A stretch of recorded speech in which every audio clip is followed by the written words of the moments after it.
simamisheni sala na toeni zaka.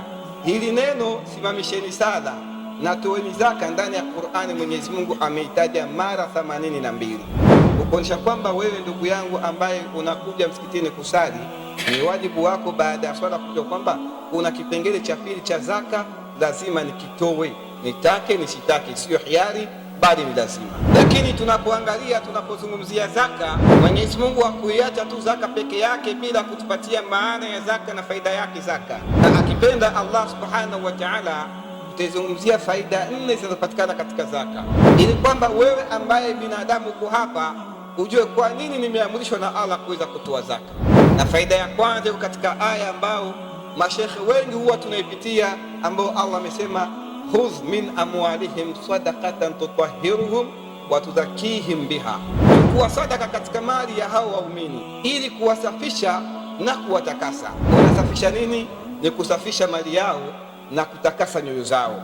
Ndio lengo la kwanza, faida ya kwanza ya zaka kwa mu'min anapojua kwamba anakwenda kutoa sadaka ya zakatul mali. Lengo na maksadi ni kuweza kunisafisha mimi, kunitakasa mimi na kuisafisha moyo wangu.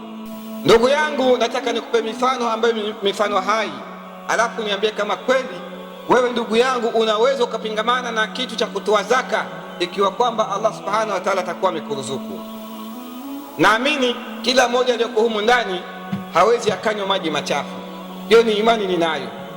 Na ikitokea emergency fulani ukapata maji ambayo unaona ndani yake mna dukuduku, lazima utachukua kichujio au kaingio, kwa watu ambao wanazoea kutumia kaingio kwa ajili ya kuweza kuyachuja maji. Utatumia kajungio ama kichujio kwa ajili ya kuweza kuhakikisha maji yako imesafika. Na hivi ndivyo ilivyo mali yetu. Biashara yako, mshahara wako au shamba lako, lazima kuna sehemu ambapo itakuwa imeingia dosara au imeingia mashaka. Kumbuka mkataba uliochukua wewe, labda pengine ndani yake mna riba kidogo ili uifaidishe kazi yako, au kuna malighafi ambayo umewahi kununua wewe mwanadamu bila kujua chanzo ya haya malighafi, mwanzo wake ni ipi, imetoka wapi, nani kaniletea. Au jambo la tatu, pengine labda umewahi kumchelewesha mteja wako kumrudishia pesa zake. Sasa zaka inakuja kama kichujio ili kuweza kutoa zile takataka ambazo zinapatikana ndani ya mali yako. Unaambiliwa utoe 2.5% kwa ajili ya kusafisha mali yako 100%.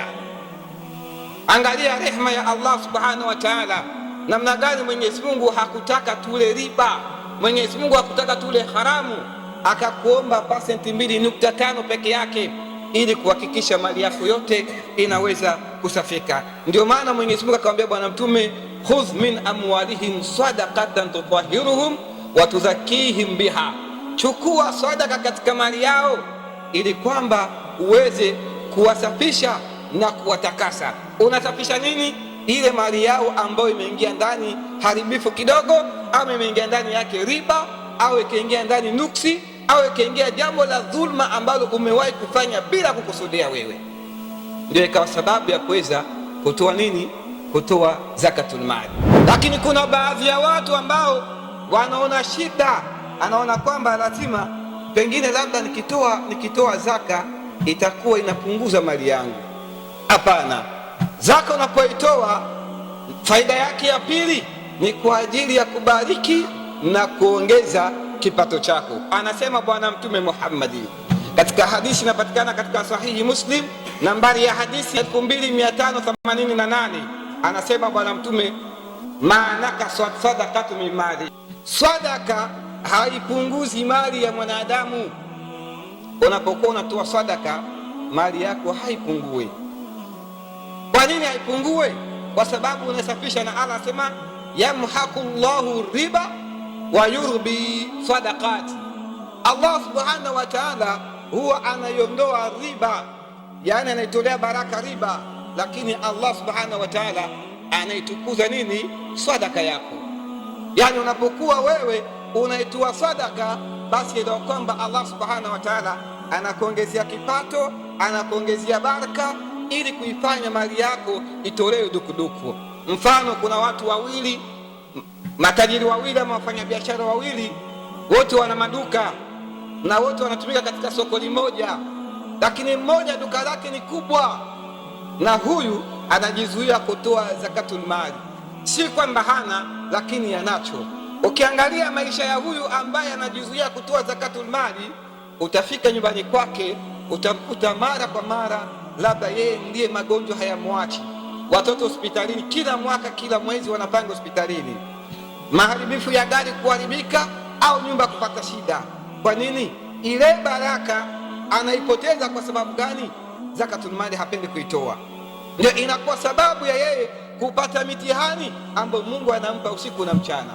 Lakini kuna mwingine yule ambaye ana pato ndogo, sadaka yake ni chache, mali yake ni ndogo, lakini ameadhimia kwamba kila mwaka niwe natoa nini? Zakatul mali. Ukimwona huyo utaangalia hana shida na mtu yoyote, hakuna anayemdai kwenye deni, watoto wake wanasoma vizuri na anapata usingizi wa amani. Kwa nini? Sadaka ambayo unaitoa zakatul mali inakuja kutengenezea wewe amani katika maisha yako, inakuja kutengenezea usalama katika biashara yako.